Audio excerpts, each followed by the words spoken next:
Hello, trading friends, and welcome back to Forex Focus, brought to you by IG. Taking a look at the recent run in Treasury yields, U.S. interest rates moving higher to new year-to-date highs, depending on where you're looking in the yield curve. We'll cover all of that, as well as the approaching employment data and what that could mean for not only U.S. interest rates, but also the U.S. dollar and its recent bout of strength to foreign currencies, especially the euro, pound, and yen. We're going to cover a lot of topics, but let's start with the price action around interest rates. The 10-year Treasury yield has gotten all the way back to 4.4% here in recent trade, nearing 4.5%. And these are levels that we haven't seen for the 10-year going back to October, November of last year.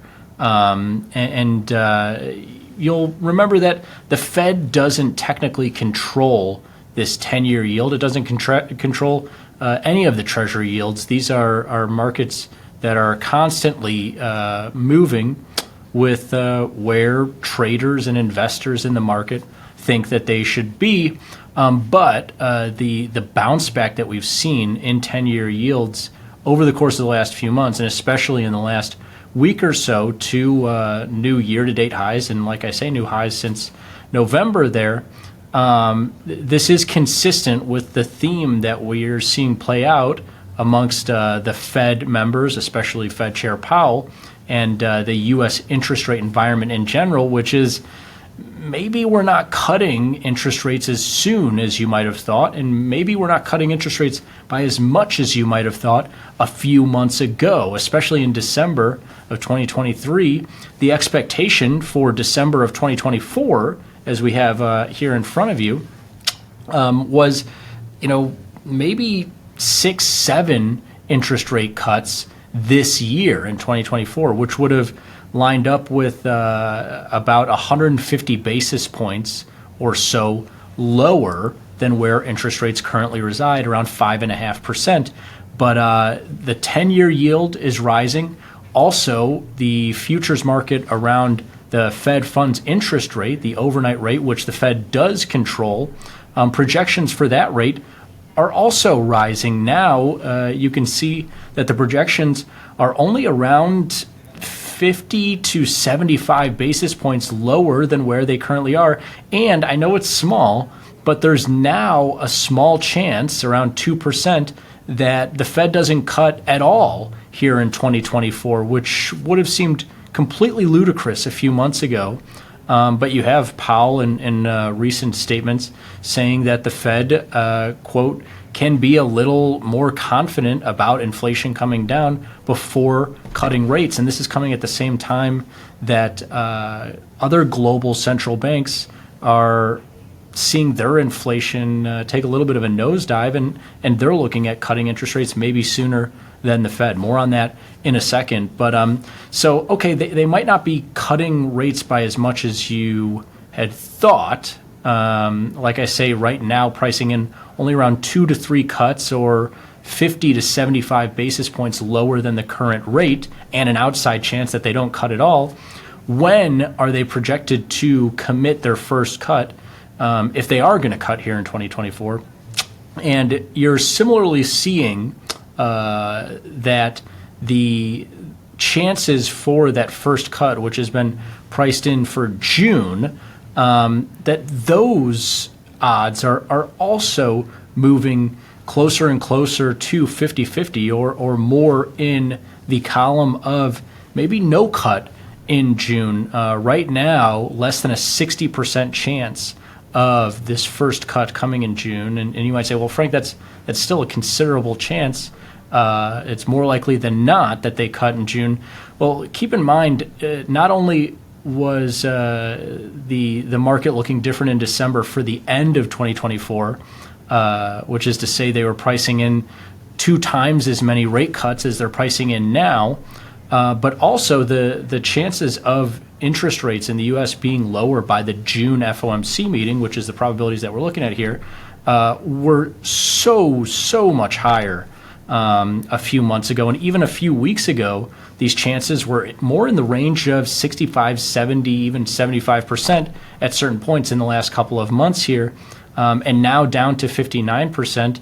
Obviously, the idea is, well, if we keep going at this rate throughout April and May, they could price out this first cut for June, and then again, we'll see if they cut at all in 2024, or if they cut only once or twice, as opposed to what's currently projected at 2 to 3 times, as interest rates just continue to rise.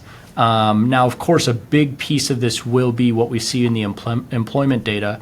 The non-farm payrolls that's coming here in April is expected at 200,000, which is definitely lower than recent readings. As you can see, it's been a strong start to 2024. The January reading for December came in really hot. The February reading for January also hot, and then the most recent one was another hot employment number. And all this strong U.S. employment data is part of Powell's argument, and it's not necessarily an argument, but his stance, which is, hey, we're not in a rush to cut rates. I know that the market priced in 6 to 7 cuts in December of 2023, and I know you all are hoping, we're hoping for the cut to come in May, and now we're hoping for it to come in June. But he feels, given his recent statements, that inflation is moving in the right direction. It's still not at the 2% target that they want. And since they're still getting, with those inflation data prints, strong employment and strong GDP in the U.S., he's like, we're not necessarily in that rush, whereas places like the Euro area or the UK or Australia or Canada, they might feel a little bit more pressure to cut interest rates because they're starting to see some of their other economic data points, like a GDP or like employment data, slip a little bit, and they want to make sure that they don't wait too long to cut interest rates. Whereas Fed Chair Powell has said quite the contrary. He's not in that rush. So we'll see if interest rate markets like the 10-year continue to rise, and the futures markets around the Fed funds, Powell's overnight interest rate that the FOMC controls, if those continue to rise, they could effectively price out these rate cuts here in 2024. We'll see, obviously, a lot of time still in this year, but you're going to want to watch for numbers like the non-farm payrolls to see if it's under 200K, maybe he feels more pressure to cut sooner rather than later. But if it's another strong number in the 250 to 300 range, then again, just helping his stance of we're not in this rush right now. And you're also seeing the strength play out in US dollar markets. You've got the euro under 108, the pound under 126, looking at 125. We'll see. That would be some pretty significant lows for that pound for the last several months, under 125. So we'll watch for that one. And then obviously you're probably tapped into the strength that the dollar has had against the yen, not only in recent years, but in recent trade. It's been hanging right up there above 151, close to 152. And those are really approximately 30-year highs for the dollar against that yen. And so you're seeing the U.S. interest rate strength, the dollar strength. You've seen the strong data in employment, and that paired with GDP and some other data points, keeping Fed Chair Powell from cutting rates sooner rather than later. We'll see if this coming non-farm number in April continues that trend, or if we get a print under 200,000, maybe we reverse some of this U.S. interest rate and dollar strength. So much to come. Thanks for watching.